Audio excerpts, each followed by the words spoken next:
Ha tempo fino al 18 marzo per esprimersi in merito al commissariamento del comune di Eraclea nel Veneziano per mafia. Eraclea, noi abbiamo un termine che è quello del 18 di marzo per la chiusura della procedura, quindi mi prenderò il tempo necessario. Io ho già letto la relazione del prefetto, adesso è all'esame degli uffici e quindi poi alla fine di tutto questo iter valuteremo. Il ministro dell'Interno Luciana Lamorgese a Dolo nel Veneziano ha voluto presenziare l'apertura del centro documentazione d'inchiesta sulla criminalità organizzata del Veneto, un segnale della necessità di diffondere la consapevolezza che anche il tessuto economico dei nostri territori è oggetto di appetiti criminali. Mafia, 'ndrangheta, camorra e Sacra Corona Unita sono realtà anche in Veneto. Un ottimo punto di partenza, perché quello che io dico sempre è che bisogna partire dalla società civile che deve fare del principio e della cultura della legalità un punto fermo da cui partire, e quindi credo che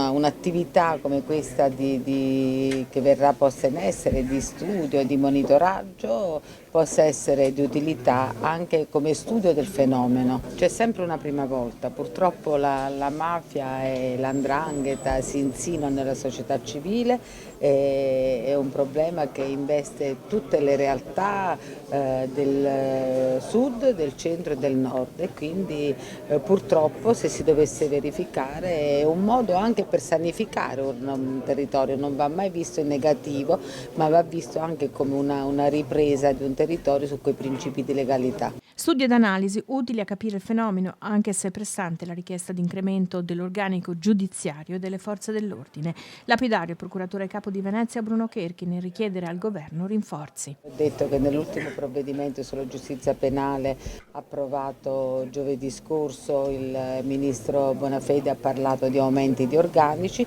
e certamente se la situazione è così grave nel Veneto ne verrà tenuto conto in sede di assegnazione di nuovo personale. Quanto alle modifiche che il ministro vuole presentare al decreto sicurezza, questa è stata la risposta. Io torno a Roma perché abbiamo degli incontri a Palazzo Chigi, ma niente di più.